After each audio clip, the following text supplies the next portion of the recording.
say most importantly is our guest. But I'd like to call this meeting to order. We are going to pass around a roll, but if you're a member of the Rivers Coalition, if you're representing a membership organization, would you please stand and state your name and which organization you're General Brand, Gulf Coast Yacht Club.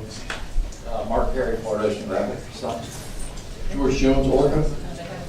Charles Granby, Rivers Coalition Defense Fund. And then you just have to remember. Wayne Custer, Four Winds on the River Condo Association. Joanne Swan, St. Lucie Sailing Club. Jackie Transinger, Martin County Conservation Alliance. Regina Wood, Martin County Native Plant Society. Paul Laura, Treasure Coast Democratic Environmental Caucus. Annie Potts, Treasure Coast Rowing Club. Linda Brand, American Association of University Women. Martha Boston, Ellis Island Community Action Association. Marcy Pitkin, Treasure Coast Unitarian Universalist Church. Dave Carlson, River Vista Homeowners Association. Jeanette Hart, so Big Up Women Voters. What else? Mike Connor, Rivers Coalition Defense Fund. Marty Baum, Indian Riverkeeper. Jim Harder, Stuart Flat Otters. Todd Weissing, Lighthouse Point Homeowners. Gail Ryan, just about everything. That's true. Sherry Anchor, Conservation Alliance, St. Lucie County.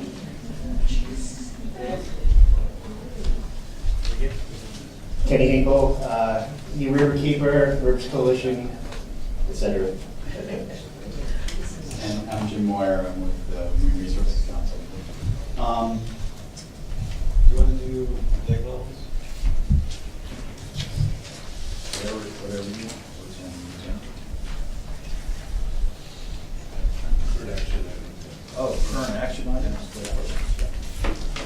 Well, the lake is going down and going down pretty severely, of course, with all the dry weather and the wind and everything. It's less than about 14, right around 14.3, I believe. And they're also letting a lot of water south right now into the canals, Miami North New River Canal, particularly for water supply for the EA storage basin. They do that every November through May every year for water supply. But there's no discharges coming out our way, obviously, since December 28th. And so the estuary is looking pretty good. But water levels are expected to go down until the dry season and through the dry season. And obviously, they'd like to get to 12.5 feet by June 1st for anticipation of tropical storm. That's about it. Have you seen any seagrass recovery? Seagrass recovery is not there. We are basically working on, recovery project with our seagrass nursery program and expanding the 4 sites we have on the west side of the Indian River Lagoon, Sewell's Point's east side from Jensen down to Stewart. Those 4 sites have been showing growth, in seagrass that we planted, and also oyster recovery there isn't 100% good. But the oysters up in Flagler Park and around this area, in the middle estuary, are still very, very impacted. And so are the seagrass beds, and most of those around Sailfish Flats and Sailfish Point right beside the inlet. We lost probably about 200, 300,000, or 300 acres. Yep. Do you want to do that, Charles, the world update? You want to give your presentation? After Okay. So, Todd.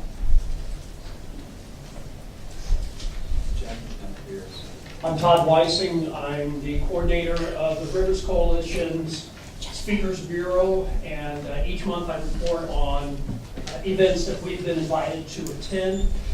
Earlier this month, Jim Harder spoke to the Stewart Yacht and Country Club's monthly meeting. A couple hundred people there, Jim. Yeah. Tremendous success. This is what we want to do. We want to take our message, we want to take what you hear at our meetings here out to the public, tell them what we're doing, what's important, and that's what Jim did. Monday, Marty's going to speak with the lady anglers there at Ballantrae. Anyone here from the lady anglers? They support our group. Their goal with this meeting and how it works is the members, they must contribute to the Rivers Coalition when they come into the meeting. At this meeting, they want to, with the number of years they've been supporting us, to hit $10,000. Wow. Yeah, it's tremendous. So, as I say every time, if you have an organization, if you have meetings, if you would love a speaker, we'd love to be there. So please see me after the meeting. Daryl, you want to do the River Kids? Yes, the River Kids is, Nick is not here, River Kids is having a trash art event April 7th, and we have flyers to hand out. It's going to be over at Sewell's Point, and my wife Jennifer is involved with it, Barbara's involved, and there's going to be several artists helping out with creating artwork out of trash that you pick up on the beach. So if you'd like a flyer, Jennifer has one. It's also the launch of the workbook. Correct. And we will be launching the 3rd edition of the River Kids Workbook. Raise your hand if you want the flyer. And also, I believe Jim has a presentation to River Kids. Yeah. We have a check for $200 from the Stuart Fly Runners to the River Kids.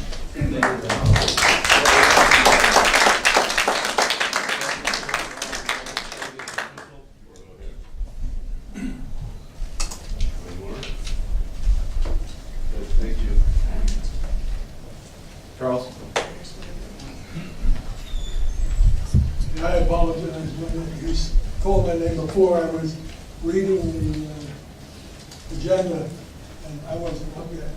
But as far as the defense fund is concerned, we had our annual meeting and we reviewed the status of Senator Negron's plan for the EAA reservoir and attempting to curtail the discharges.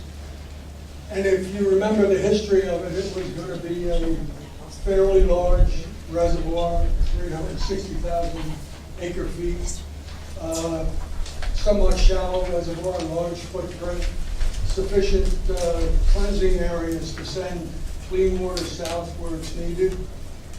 And what's happened over the months, one by one, is the reservoir has gotten smaller, it's gotten deeper, the footprint has shrunk a lot.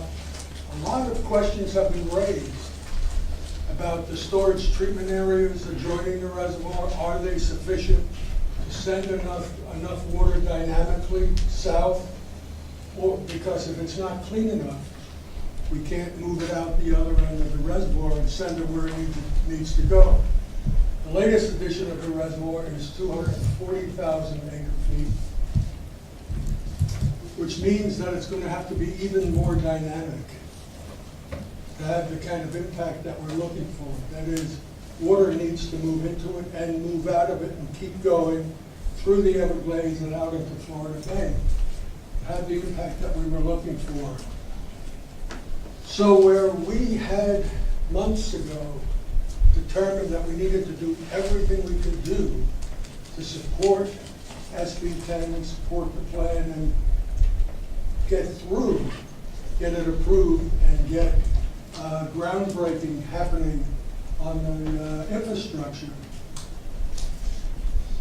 we began to reconsider maybe what we want to do is support the plan, but indicate that there are enhancements that really should be being considered on a bang for the buck basis, dollar basis. How do we make this work as well as it can? How do we increase the good impact that it can have? And there are a lot of things that can be done. Our board has people like Mark Perry and Chris Maroney from Bull Sugar and clunkers like myself. But what we thought is if we could get together and make up, let me call it a sign-on document from the Rivers Coalition, where each of your organizations have the ability to review the recommendations and determine, do you want to sign on and be part of it or not? You know, do you agree with what we're saying or not? I suspect we would get overwhelming sign-on, but I think it's important for every one of your organizations to review what we say and determine for yourselves, should I be backing this? And the goal would be around the 1st of April to come out with a statement that says, this is a right-minded effort and we really support the effort, and the effort could be better based on these and lists, bullet point additions that could be made reasonably. So what we're proposing from the Defense Fund is for the Rivers Coalition leadership team to approve us drafting this form, and then have the defense team first review it to see if it's consistent with the Rivers Coalition as a whole, and then send it out to the membership as a sign-on document where you can have your organization choose to support it or not. And then we'll bring it public, and we'll bring it to all of the agencies and the elected officials that will be part of the decision-making as to where this project goes and how it gets there. So, yes? Real quick, sorry I missed the meeting, I had to work last night. So are we saying we're gonna be neutral, or are we saying we're against? No, we're saying we're for. For. Okay, we're definitely for the project. We see the EAA reservoir as something that was part of CERT. It's something that needs to be done. But the project, based on the cost, which is $1.5 billion, should have a major impact. And the potential for having a major impact has been chipped away at as it's moved through the process.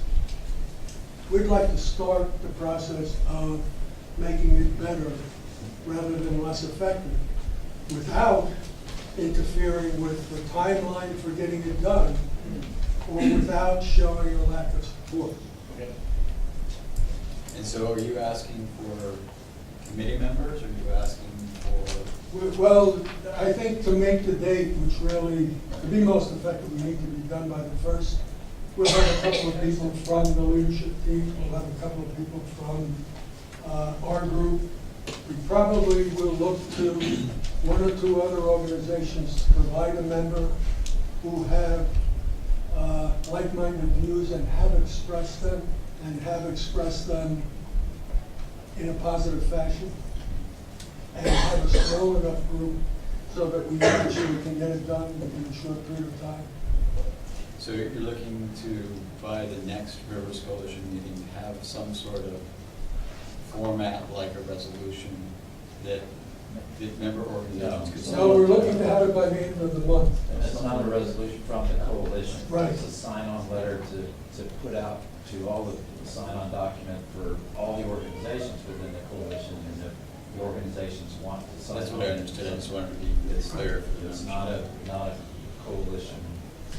One thing, we have an email list. If any of the members' emails have changed, make sure you give that to Barbara, because we'll be mailing out the recommendation from the committee to all of the coalition members.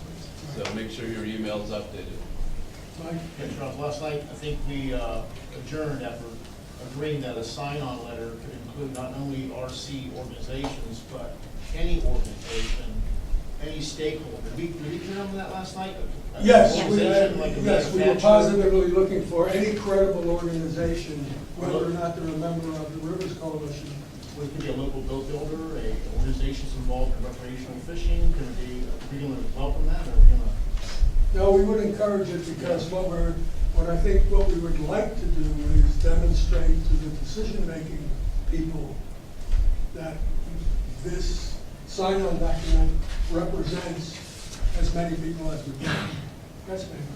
That sort of answers my question. It sounds to me like you're asking people to support something you don't really support. So that was a little confusing to me, but now I understand. Okay, good. Yeah, if I could clarify that real quick. I mean, the last governing board was, on March 8th, they passed the resolution to submit this report, the EA reservoir, which they have come up with and designed, presented to the legislature, they presented to the governing board. Now it goes to, the post-authorization change report goes to the Assistant Secretary of the Army by March 30th. And when it does, then it goes, they have time to review it for 180 days and then present it to Congress for authorization by October 1st. So that's now, once after March 30th, it goes to the Army. That's the kind of the date we wanted to launch out a position that says, and there's been a lot of discussion within the environmental communities and support of this, or who have for a long time, ever since the idea started with in August of 2016 with Senator Negron coming right here to Stewart, just down the road here, and have an assembly saying we need to buy land and get this EA storage reservoir going. But when the legislation went through and it limited it to state land and it started to limit it to this and that, and the design came out, a lot of us participated in that, said, gosh, this isn't optimized, it's not enough, it might not do what we're talking about. And they kept saying, trust us, it's going to do this, going to do that. We still don't kind of trust everybody there, but at the same point, so it raised a lot of concerns and questions. And so Sierra Club and others and organizations said, well, we want to support this because it does something and it moves water south and stops maybe 56%, they're telling us, of the discharge to the estuaries. However, it's not really the best project that you could have done, and we want to look to do this or this or this. So the idea of supporting it with a big asterisk, or support with conditions, or support with concerns, is that not 100% support the way it is, but support with concerns going forward. And this process isn't over, folks. It's not over. This can go to the Army Corps, the Army reviews it, they might change things might change in that process. But the thing is, the window of time is the Water Resource Development Act of 2018. We only get these every 2 years, right? So 2016 was the last one, 2018. They're working on it right now in Congress. Brian Mast, who's our representative here, is on that Transportation Infrastructure Committee.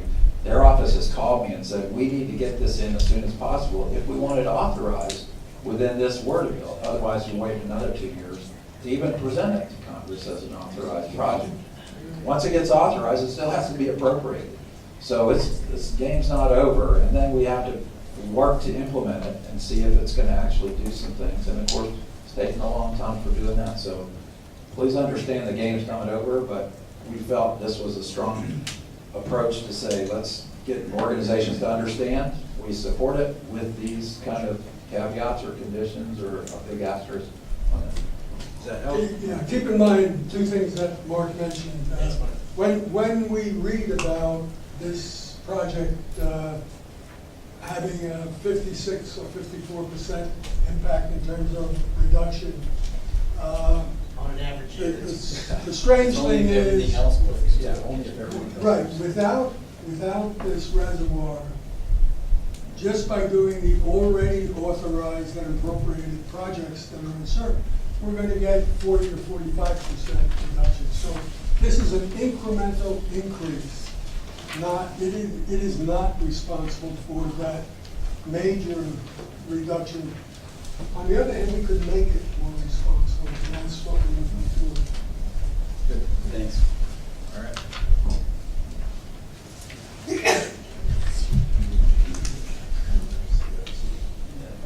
Jackie Thurlow-Libish is not here from the leadership team. She's doing her constitutional You're on. amendment thing, and so we wish her luck, and we wish that committee luck. It's my pleasure to introduce Dr. Lisa Soto from the Marine Resources Council, who is going to present to us the status of the Indian River Lagoon.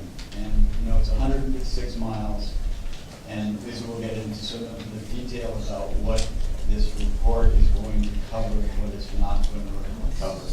But it's been a strong labor of the Human Resources Council for several years, and with that, I'm going to introduce Dr. Baker.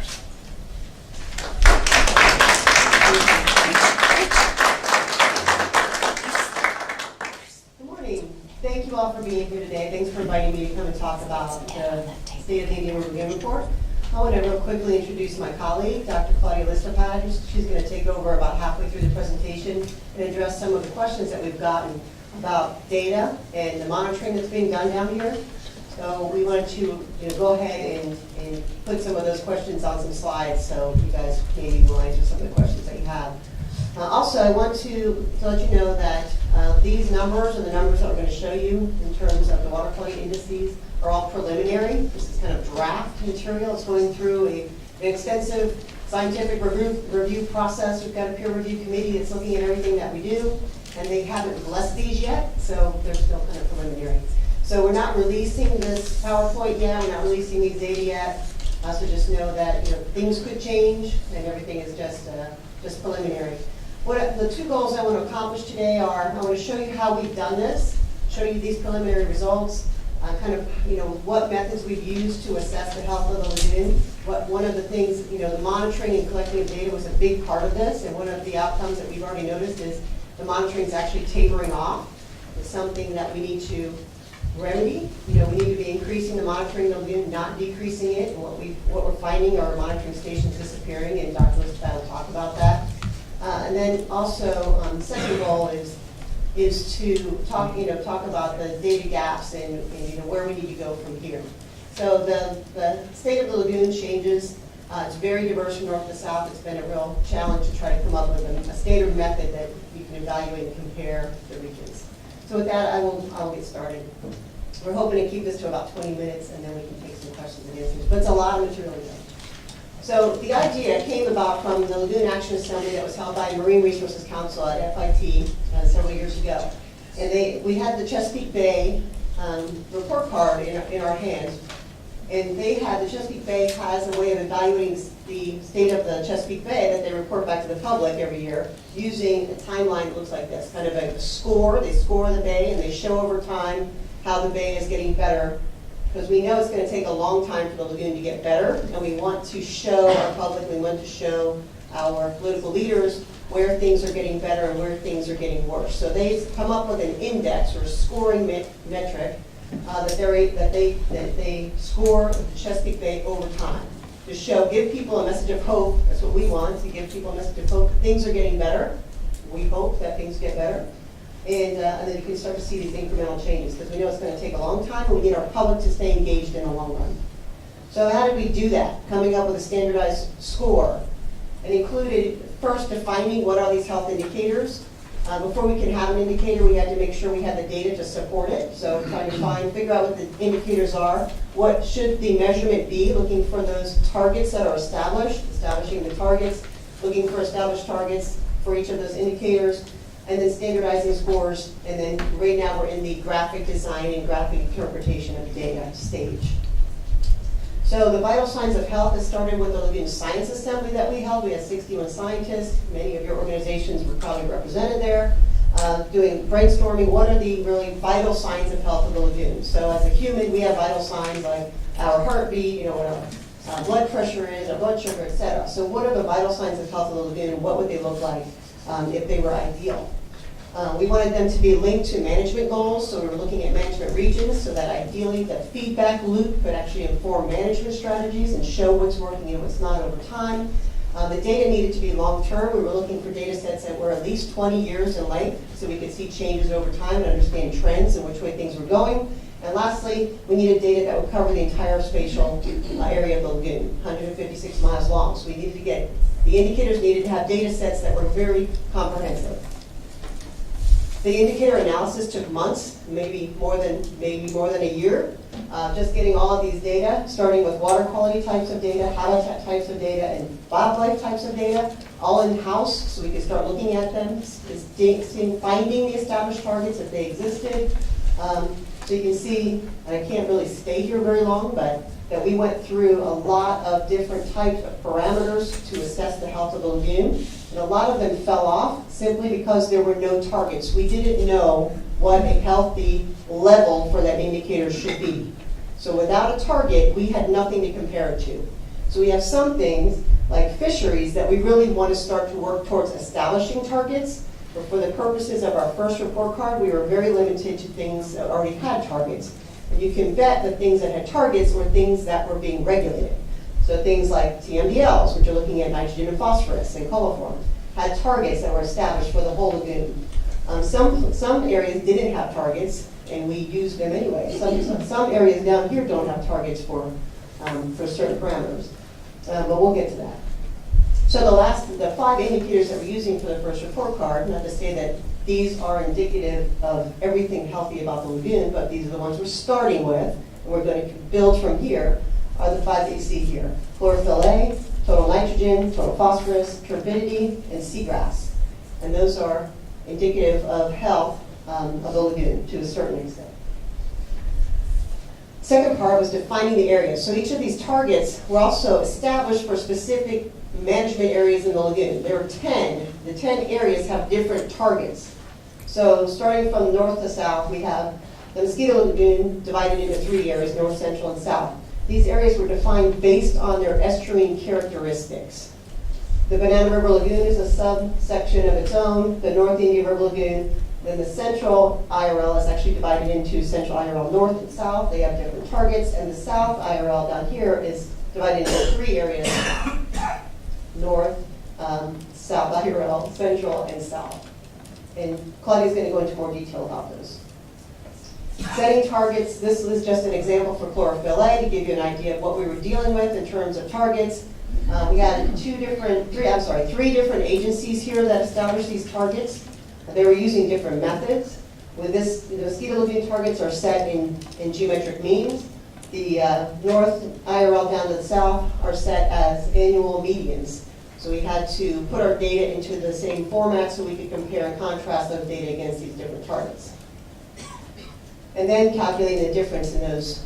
The offset is really, the offset and where the scores come from is just a matter of the difference in what the either geometric mean is, annual geometric mean, or the annual median is for each year against its target. So if a target has a lower limit, which means that it's good if the actual value is above the target, like seagrass, you want it to be more seagrass to be good, then you calculated the offset by the actual value minus the target is the offset. And if it's the opposite, most of those water quality things, you want it, the target is the highest thing, you want it to be lower than that, then you calculate the target minus actual value. Make sense? Speed talk. So for chlorophyll A, if we did the entire period of record for the 20 years of data over the entire lagoon, and we did all those calculations for all of those things, they would fall into these bins that look like this. This is a histogram of the number of data that had these different offsets for chlorophyll A. The greens are good, so this is the target. So if the difference in the target and the actual value is 0, then you've met the target. So that's why there's such a small number, because it has to be an exact number. It has to be 4.2. The annual mean has to be exactly that number for it to be 0. So everything from here over meets the target or is better than the target number. It's less than, in the case of chlorophyll A, it's less than the chlorophyll A target, which might be 4.2, okay? Everything from here over, including 10, a lot of annual medians or geometric means were actually 10 points or 10 milligrams per liter worse than the target. So everything from here over is worse, is lower, or in this case, higher than the target amount. All right, you guys with me? So then it's just a matter of putting lines in according to the data and the number of data, and then assigning categories so that we have kind of a grading system. So we've got these categories that go all the way over here, extremely poor, all the way up to here, which is very good. It's really easy. It's really easy. You guys can do this at home. All right, So the chlorophyll A scoring is going to end up looking like this. So this is all the tables that come out for all those indicators all the way through seagrass. Comes out with a number. So the number is kind of according to a grade you might get on your report card. So anything less than a 60 is an F, and anything above a 60 is a C, a B, or an A. So the colors help to also reinforce what's bad and what's good. So you can see over 20 years how things have changed, and this is the South IRL North, the South IRL Central, and the South IRL South for chlorophyll A. Over the 20 years and across these 3 regions. We've got 10 regions, so you can look over 10 regions, you can look over 20 years, you can see variations in time and space using the tables. All 3, I'm going to introduce the water quality index, which is what the Chesapeake Bay is showing in their timeline. It's the combination of all the water quality scores. So with the water quality index, and these are draft also, you take all of those water quality scores and you average them over time. And Claudia's going to talk more about the data and the scoring in the South Lagoon. But here, just as an example, is the South Indian River Lagoon North, South Indian River Lagoon Central, and South Indian River Lagoon South with the water quality index scores over the 20 years. And one of the things you'll see is these missing data here. That's over time, really from 1999 on, monitoring stations were being reduced in the South IRL, all over the lagoon, but particularly in the South. And they actually, in the South IRL South, they don't monitor water quality at all anymore. So, you're going to see those disappear over time in Claudia's half-year presentation. So water quality, and this is seagrass. So the habitat index scores, this is your seagrass loss over that same time period. The habitat index scores are based completely on seagrass transects. That's the only thing that has, they have targets, and also seagrass areas only measured every other year. But we're using transect data here to do the scoring. And you can see, again, this is, I don't know how the heading went, let me see. So this is South Indian River Lagoon North, this is South Indian River Lagoon Central, and this is South Indian River Lagoon, South. Yeah, you have the 0. You have the lowest score in the entire lagoon is right here. It's 0 for seagrass in the South Indian River Lagoon. Doctor, for our benefit, south is from the inlet, south to Jupiter, South. Like Loxahatchee. It's very. I'll South. show them. Go back. Okay, no, that's good. We're gonna be. Actually, thank you for that segue, because I'm going to turn it over to Claudia, and that's exactly where she's going to go.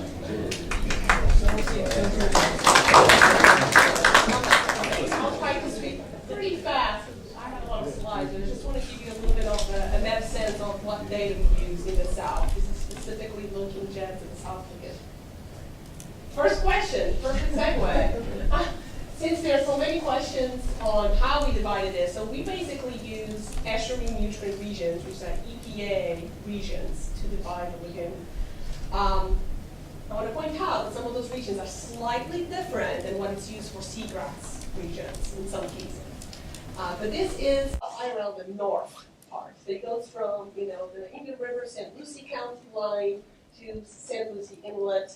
Pretty much just includes right. The central part goes from St. Lucie Inlet to about just slightly north of Hope Sound, about a mile. And the south part goes all the way to Jupiter Inlet. So that kind of gives you an idea of what are the 3 regions in here. So I do want to point out that the data that we ended up using came from South Florida for the South Florida Water Management District. We did look at a lot of other data sources. We did not ignore the fact that there's other agencies and groups out there collecting data.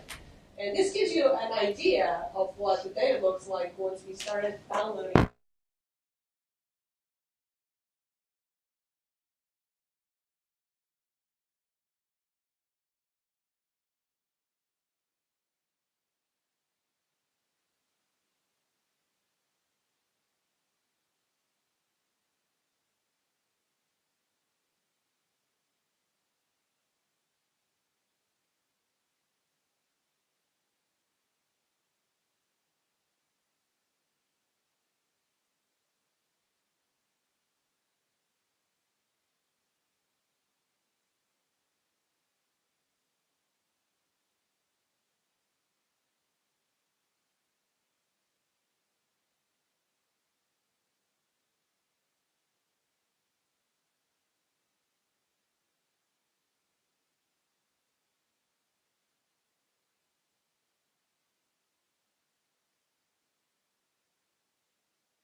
of love, I guess, over the past 2 years, and it is primarily funded by the community. We got a $50,000 grant from the NEP to do the methodology and write a scientific article, do the peer review to make sure our science is credible.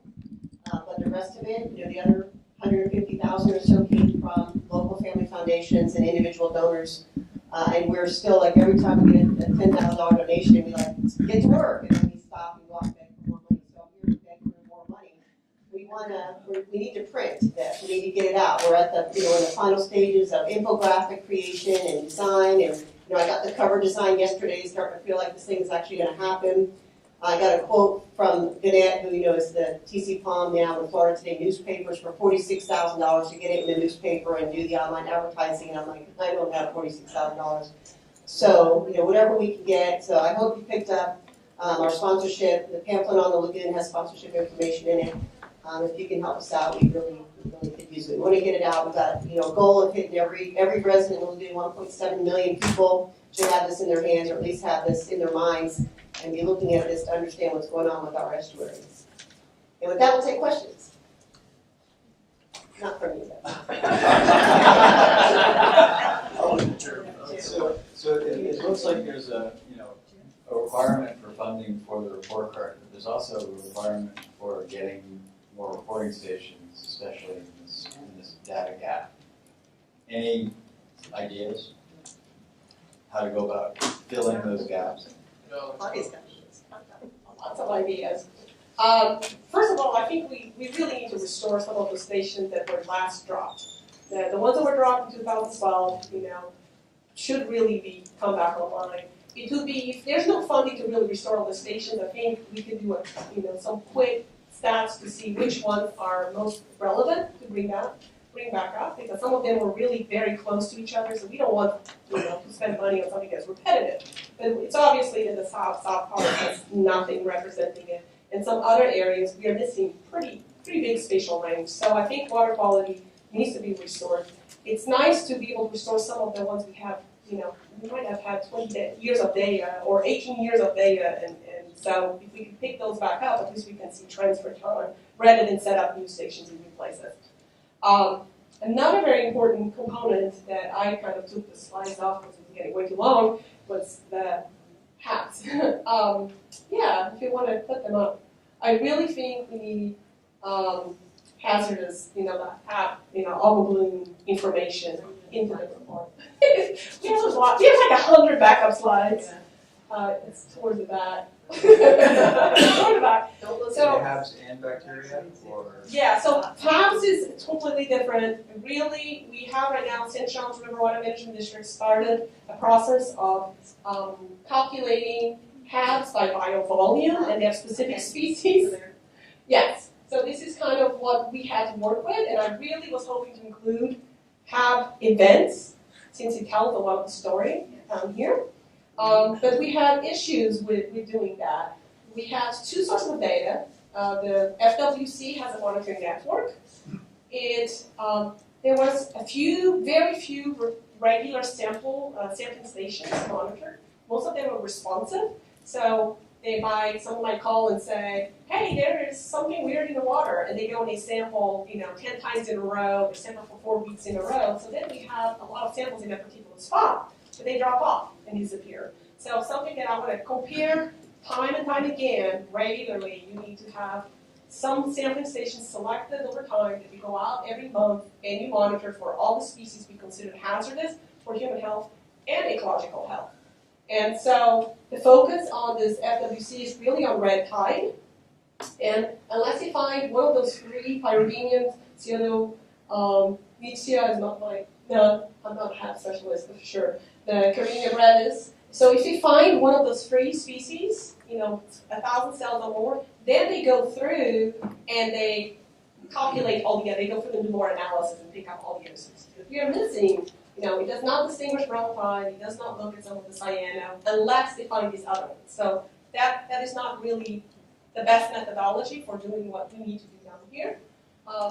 And so the other data source we had was St. John's, and this is something that would be really great to implement, at least in a few places down here with South Florida Water Management District or someone else that can pick it up. which is regularly every month. So they have about 13 stations. They identify species and group them taxonomically for those that are at least important to us, that are considered hazardous, and uses the bioevaluator. So there's data for St. John's for the north, central and north part of the lagoon. Not a lot of stations, but at least some since 2007. So we could use this data, but because I didn't have data for the south part of the lagoon, I did not feel comfortable including halves for part, and where it's so important here, we do not have the same type of data. So it'd be great to have some consistent monitoring. Something like this down here, at least in a handful of stations per region. So those are the two really critical ones. Yes. So we already have, I'll speak loudly, we have orca monitoring stations down here. We have Florida Oceanographic rating quality of our water. I appreciate what you guys are doing. I really do. It's in depth. It's a little over my head trying to follow it, and I don't even know what seagrass looks like because I can't find it. It's all gone. I see pictures of it, and I said to Mike, I was like, what's that crab doing in those green things? That was turtle grass. Turtle grass. Old picture. But it's not there anymore. It's all gone. So what can we do besides issuing grades? Because our biggest thing is Lake Okeechobee discharges. Until we stop that, it's not going to do it any bit of good. So what's the question? So the question is, what differentiates your study from what we already have in place with live monitoring stations with Orca and FOS going out there and putting out grades on different areas of the lagoon? I think what difference this is that we're looking 20 years back for one thing, and comparing the current with 20 years ago, and we're going to keep looking 20 years forward, and hopefully showing over that time an improvement. Hopefully, I hope that's what we're shooting for. And the difference is also that we're looking. I know that the orca stations are focusing a lot on the tributaries, which is very important for understanding where sources are coming from, which is great. We're not looking at tributaries at all. We want to add tributaries. In fact, I want to add land use change. I want to add the watershed. I want to add population growth. I want to turn this into a story of the watershed and how it's impacting water quality. We just haven't gotten there yet. So imagine going back 20 years and showing the land use time and correlating it with the changes in water quality and the changes in seagrass and the changes in human habitat versus the fish habitat. So what we're looking at is this long-term temporal mean. So it's very different from looking at seconds that you're looking at with the real-time monitoring, which serves a different objective. It's a super important one, very different objective than this. This is a long-term picture of health over decades. So that's the difference. I think that there's a story that needs to be told about the South that's not here, that we're not getting, that I actually would appeal to you and the audience or members of the Rivers Coalition to help me write it. We should have a page in this very brief document dedicated to the story of the South Lagoon that tells the story that we are not capturing here about the Lake Okeechobee discharge, about the political quagmire, about the challenge that you're facing with your TMDLs. I mean, we're aware of the story, but it's not shown here in this dry, data analysis that's shown over decades. So, I welcome I welcome that story.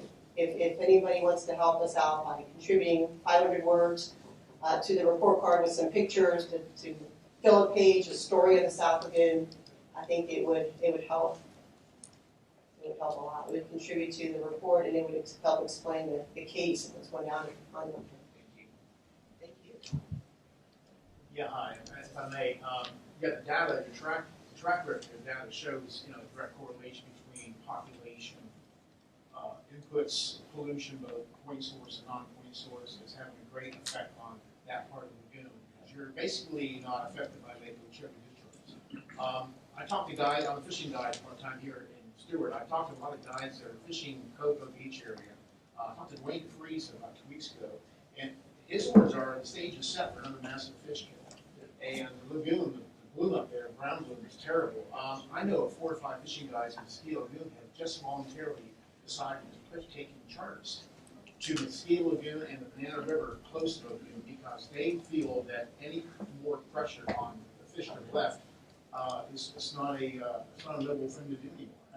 That's pretty unbelievable to hear a fishing guide say that. They're quitting fishing the lagoon. At this point, could you make a comment on Brevard County's half-cent sales tax, which is going to be, there's a lot of argument up there, as you know, about what is the most critical thing now, muck removal or using those monies to take care of infrastructure problems like package plants, sewage, detrimental sewage, the sewage, the breakdown infrastructure is in terrible shape. Every time it rains, you have a sewage spill in that covered lagoon, it seems. Septic's a problem too. Would you make a comment on that half-cent sales tax? Are you able to do that today? Could you all hear what he was saying? Yeah. Okay. So I think I'm going to make a comment on half-cent sales tax, which, but it does, the struggle that we're having is we've got money to do stuff, and the tough question is, what do you use that money for? And I go to the Citizen Oversight. There's a Citizens Oversight Committee that was put in place to make sure that the money is being used appropriately and according to the plan. And anytime they change the plan, it has to go back for review of the Citizens Oversight Committee and so on. So they can't just haphazardly change the plan. The plan was put together specifically focused on nitrogen. So changing the plan now to address pathogens or wastewater, other things besides nitrogen, is what they're doing. So they're trying to figure out how do we work within the confines of our plan that we threw together in 4 months to pass the sales tax, or when do we need to modify it? So there is a bureaucratic structure that they're kind of bound to, which I think helped pass the tax, so it was an important feature of that. But that now they're working as a committee to weigh all of those tough questions of, where do you put the money? The good thing is that they're collecting more than they expected, so they have more, and they have like tens of millions of dollars. So it's kind of ridiculous. It's a lot of money, but when you talk about sewage infrastructure, you're talking about tens of billions of dollars. So it's like, where do we put, what can we patch with $10 billion? If, can we put it here, can we put it there, and how much difference is it going to make?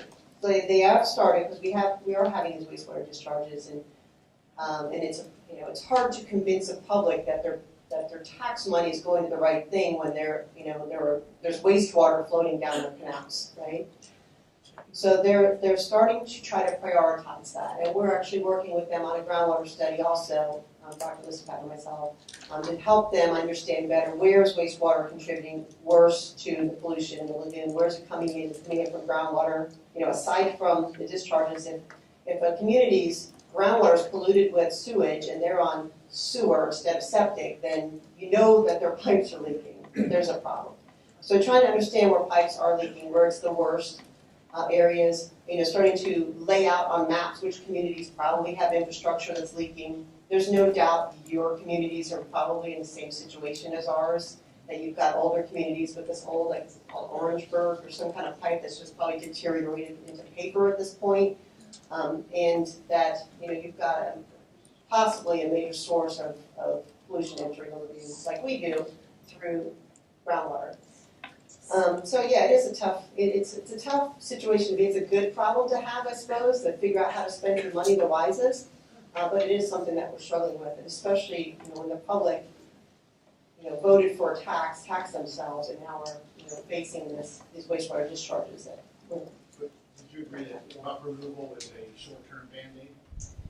I think, so the muck removal is actually, I think, taking up almost half of the total budget for this. And it's necessary because of the nitrogen coming out of it. But it troubles me that they're not addressing the sources of muck as well as they could. So it is troublesome that if we could spend $160 million on muck removal and they could all be back 10 years from now.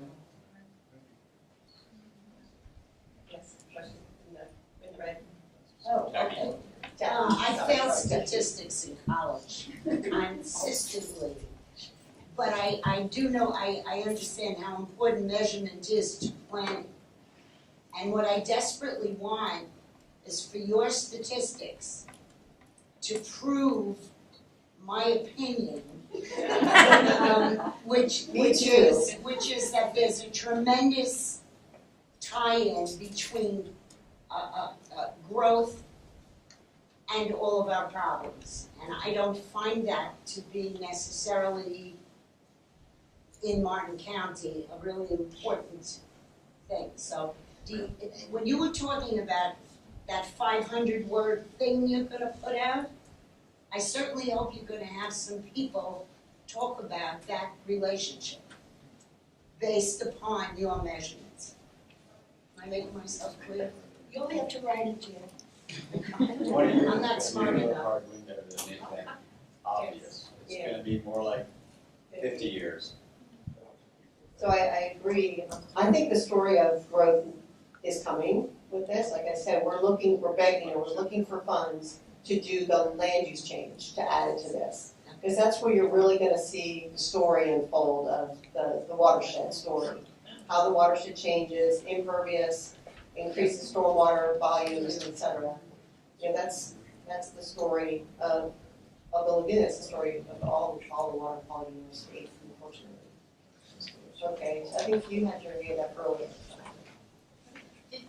You look pretty closely at what the South Florida Water Management was doing, you know, and I was wondering, they have made a lot of cuts and everything, and I was wondering, are they meeting their mandatory regulatory obligations in this monitoring, or did you see, is that a bad thing to ask? You know, we I think it's a good question. well, they're moral enforcement. You know, partially, and then Claudia, I mean, you know, it's you know, are they meeting their regulatory obligations? They are regulatory and they're supposed to be monitoring, but those monitoring stations that you mentioned were cut out of their monitoring. And whether it was budget constraints or whatever cut it out, it's not acceptable. And basically, the monitoring they're doing should be for regulatory. And it should be regulatory based on DEP's Basin Management Action Plan for the St. Lucie Estuary, because that's what they're monitoring for. The nitrogen, phosphorus, and all the things coming into the estuary are supposed to meet the total maximum daily load requirements, which for all of the people in the watershed, including agriculture primarily, and all the other runoffs should be meeting those targets. They have monitoring stations at those targets, but whether at those discharge points, but whether they're using them for that regulatory purpose is still a question. But as far as getting the monitoring done and back and reinstated, if you will, next month on April 26th here at the Coalition, we have Noah Valentine, who's the Secretary of DEP, and I talked to him last week, and he is on board to come here and talk. They are the ones, the agency is Florida DEP, in order to get FWC and the South Florida Water Management District and everybody on board for water quality monitoring. FDEP is also the agency that's required the harmful algal bloom reporting. Remember back when we had 2016, we had those harmful algal blooms. We were after DEP's, come on, report the results. Where are these blooms happening and why can't we get adequate reporting? Well, if he's coming, we need to press the issue to get it going. But it's a good question. And it's very frustrating for us who watch this monitoring and track the data even for 20 years, which we've done through a water quality report. I mean, the water quality report that Pam Hopkins here for the art and all the volunteers, 40 stations that do that, since 1998 have been reporting the data, and it shows the fluctuations, particularly based on discharges. What I just want to point out too is that the whole watershed for the Indian River Lagoon, all the way north from Constantly Inlet down to Jupiter Inlet, it used to be about 520,000 acres, has now increased to 1.2 million acres. And it's increased primarily down at the bottom level. If you look, it's narrow up at the top part of the lagoon, but then when you get down past Palm Bay and south of Palm Bay and Melbourne, it broadens out almost to Lake Okeechobee around our watershed, and as brought up before, it should include all the canals and all the discharges, including Lake Okeechobee. And when they did the TMDL process, and VMAP, George and I and others know, they did not include the discharges coming into the front and how that impacts us. And so for the Southern Lagoon, as you're pointing out, is so different than some in the northern lagoon. And when they talk about, the drainage and septic issues up there, that's a different situation than down here. And there are 24 major canals that enter into this lagoon, 24 all up and down. And there can be identified. They're point sources of pollution. They should be identified, monitored, and regulated to control upstream of where that's dumping into. The largest one of those is C44 Canal, the St. Lucie Canal, the largest input. So thank you for. What's the man's name who's coming in April? Noah Valentine. Valentine, not Valentine. Valentine. He's the Secretary of DEP. To reiterate what Mark was just saying, there's 2 points that I want to make. Lisa mentioned earlier that what the orca monitors are doing is a lot of inputs from canals. And Dr. Woodard's been here before, and you can see it on the websites. It actually identifies the worst inputs from the 24 different canal systems that are coming in. Based on our equipment, where it's been located at, you got, and most of it's down south, I can tell you right now. There are areas up to the north that are problematic, but out of the 24, we've got some of the major ones right here. They've been identified. Second point I want to make is that I worked with DEP for 34 years. I've been out 10 years, so that's 44 years of dealing with water issues and water quality. And I can tell you that the water monitoring has, over the last 20 years, just about dribbled away to nothing. And I was superintendent at John Pennicamp, so I've been dealing with water issues most of my career. And I'm going to tell you that when you have Mr. Valentine here, you need to really be pressing, because I will be, as well as anybody else that has an interest in continued healthy lagoons, to start monitoring, because if you don't monitor, you don't go, and if you don't go, you don't have to fix it. Yeah, that's right. I would hope that everybody realizes that what we've learned lately, and what that is mostly, is your regulatory reporting looks so much better if you eliminate the regulations.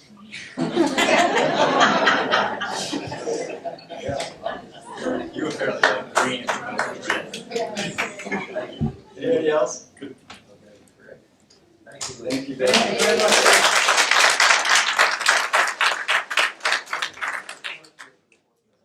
Yeah.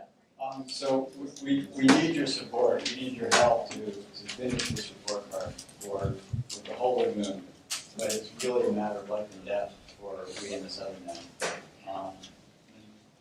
Watching this lagoon go into a very slow and painful death is really something that we can't afford. Diane, want to give the Martin County report? Sure.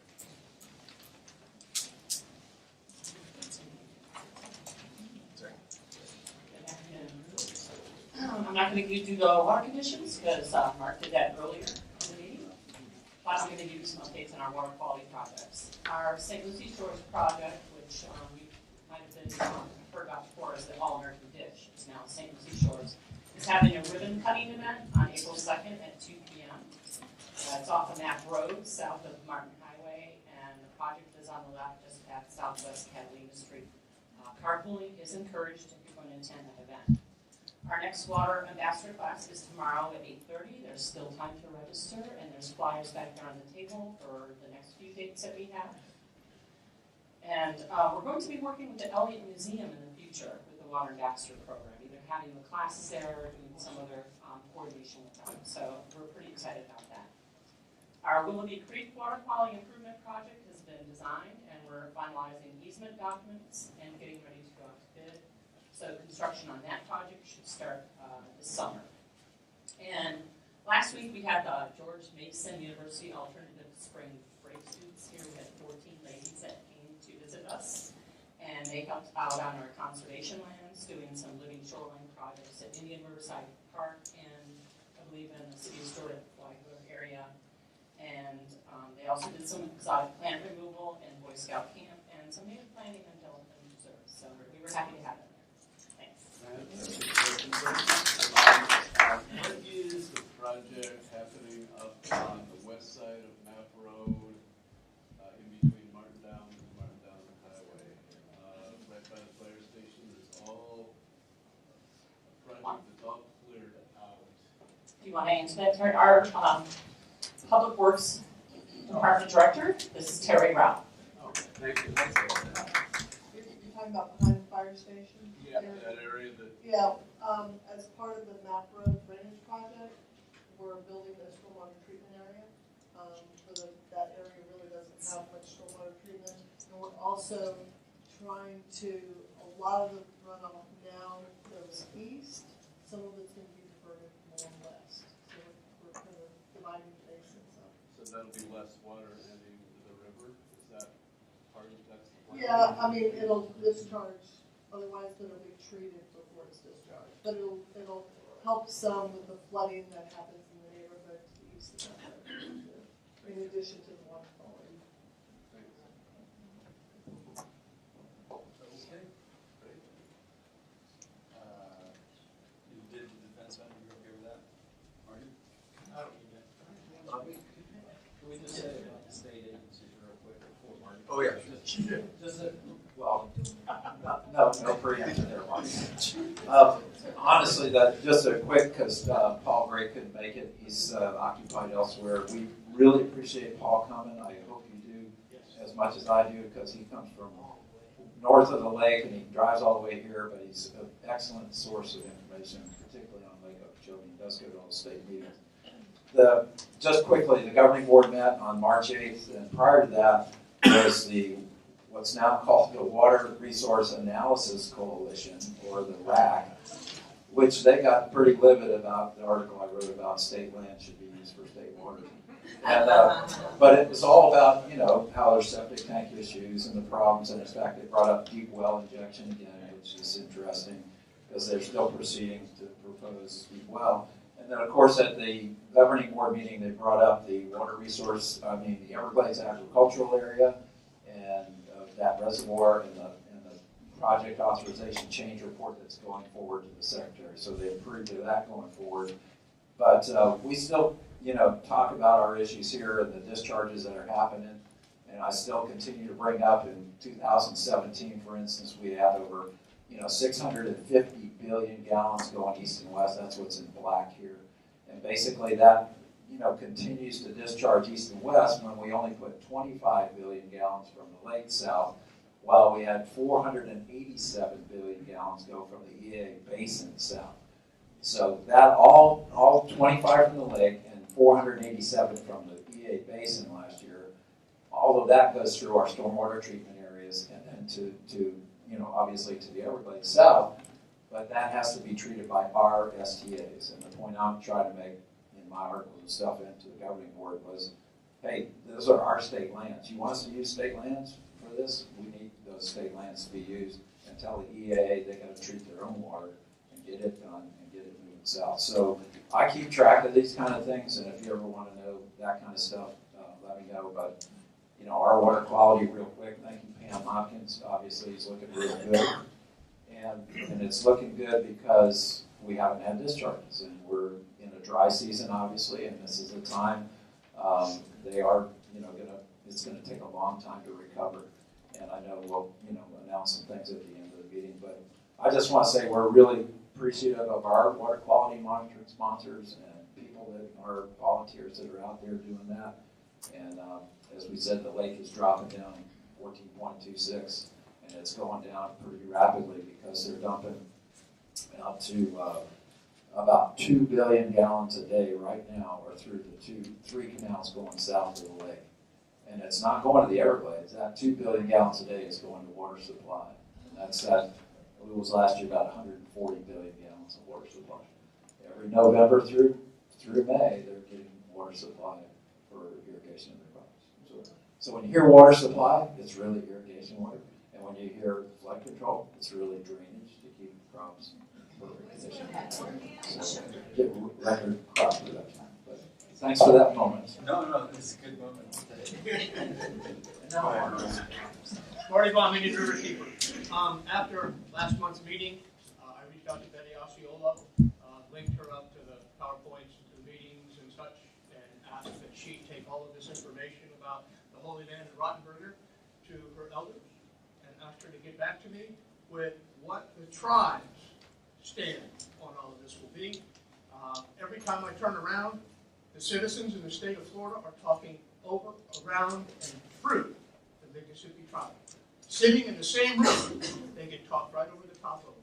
So, anyway, I will hopefully have a report for next meeting that I can give you guys on what their stance is and what their concerns are. Okay? 2 weeks ago, went out with Dr. Greg Gilmore, a fish whisperer. We dropped hydrophones in the water. Maggie Turcello was there. Martin County Commissioner Ed Fielding. Sherry, who else was there? Karen, Basin's daughter. Okay, and Karen. Monday, did a presentation during the day for Everglades Audubon. They have an active training workshop series going on down there where they take citizens and teach them all kinds of things. This was forming an alliance using grassroots efforts to build relationships with community partners and stakeholders. They have a water ambassador program down there. I bragged about Diane. I was in the first class. Listen, it's worthy if you have the time to go. I know a lot of stuff about water. I came out of there learning things. You know, our first responsibility is not to point a finger. Our first responsibility is to do things for ourselves. We have a responsibility to make choices ourselves, and this Water Ambassador program truly helps us learn how to do that. So, very good, Diane. Met with Chris Costello the other night. She was in town. Some of you have met with her the last couple of days. I just love her to pieces. We talked about the tribe and all kinds of things. It was good. Ahead, tomorrow, or Saturday, the March for Our Lives. The kids are meeting at Memorial Park. I have 6 grandchildren that will soon be in elementary school. I'm supporting the kids. Monday, Valentine's. Those girls know how to party. Last year it was Jimmy Buffett, and I should have taken more pictures. I'm looking forward to it.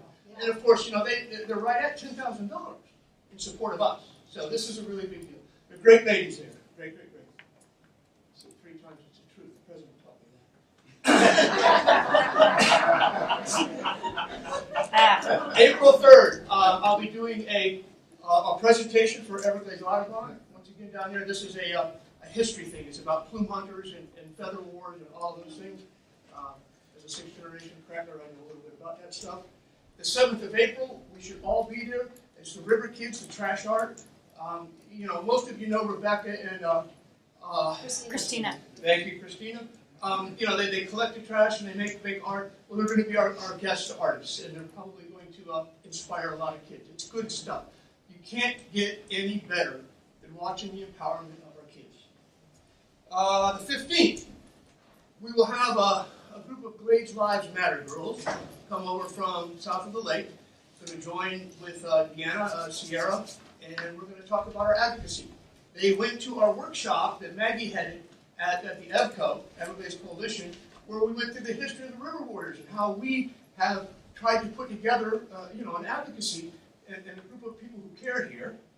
And anyway, they wanted to learn more. I'm going to try and educate them that we are not coastal leaders. The 22nd, I portrayed my great-great-grandfather in the year 1886 for the 8th year in a row at Felix Williams Elementary. All right.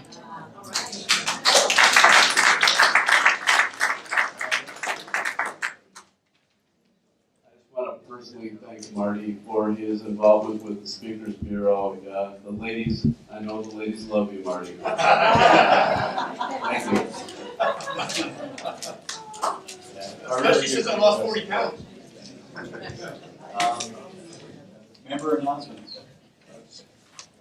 Just the Martin County Florida Native Plant Society, and our next meeting is going to be, the topic is coastal plant communities of South Hutchinson Island, and Mike Houston from the county is going to talk about that and restoration.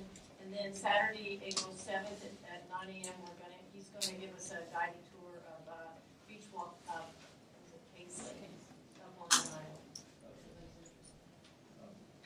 Just FOS of Michelle and I have a teacher voice. Okay. All right. We have a lot with our restoration, ongoing restoration going on with seagrass and oyster restoration. So if you'd like to see some seagrass, we're having a seagrass survey on both March 29th and April 25th. a seagrass matting event on April 18th and a oyster bagging on April 26th. So those are all, I don't have any of our April newsletters right now, but you guys could always go on our website and check our calendar so you can RSVP so we know who's coming. Also, FOS this Sunday is having a kids fishing clinic. Which is full. Supported by the Sewer Fly Rodders and Sewer Rod Reel Club, which they'll have 50, 60 kids there that go through different stations to learn about fishing in the lagoon. Excellent part of that thing. And how the game fish are doing. I just want to thank this lovely lady here, and also they gave a great donation to the River Kids today.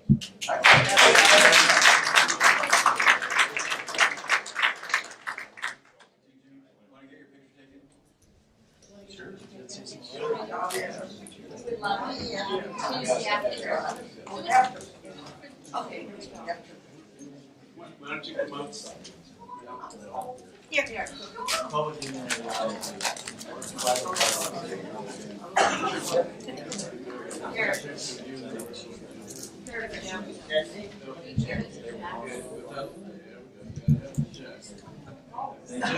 It's just like a big fish, you gotta hold on by the ankle.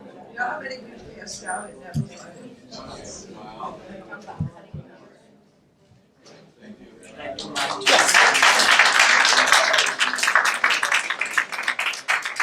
And what's the hotel name? Courtyard.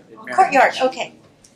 We have another donation. This is from my sister and the Courtyard, Marriott Courtyard, out on the island, where we talked to Jackie, and then the managers had to convince them to let them bring the River Kid books in. That's awesome. Yeah. And this is $60 for they collected handing out the books. I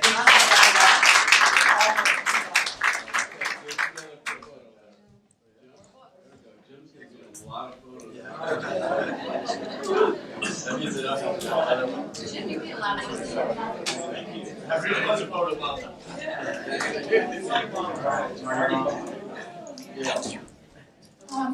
I also contacted Jackie and I took three boxes of books up to the Port St. Lucie school system. So we're hoping to get those into the second grades up there, hopefully. So I also, as you know, have my bony fish. That if you buy a fish, it's a $5 donation to either Marty Baum or Maggie or Charles Lawsuit. So I have an envelope for Marty here from Marty doesn't have a lawsuit. Yeah. As soon as they catch me, it's over. And Jennifer, what was the what was I going to say? No, I'll let you, we all do it. Tonight is I'm a teacher too. Tonight is a meeting at the Ground Floor Farms, and I'm going to be selling the fish there too. And someone has created bony fish pins, and they're just gorgeous. So if you're going to Ground Floor Farms tonight, you'll see them. Jackie or Paul, a gentleman at the event yesterday for the St. Lucie Conservation Alliance, Greg, stood up and said there's a Board of County Commissioner meeting Tuesday about developing land. April 27th. April 27th? Oh, okay. So, I don't know. I'm not sure. Well, you were there, I thought you would know, but he said it was very important for people to go to give public comment, so I'll have to look it up, I didn't have time this morning. So it's the next Board of County Commissioner meeting. It's not April 27th. I don't know what the date is, I'm sorry. I'm sorry, all right. Yeah, what's the meeting, which meeting is that? I said, oh, commission, that's a political meeting for one of the candidates running locally. Yeah. Excellent. Any other announcements? Thank you, Florida Oceanographic, for coming. Yes. Thank you. I guess we can adjourn. So, if you want to meet anybody, let me know.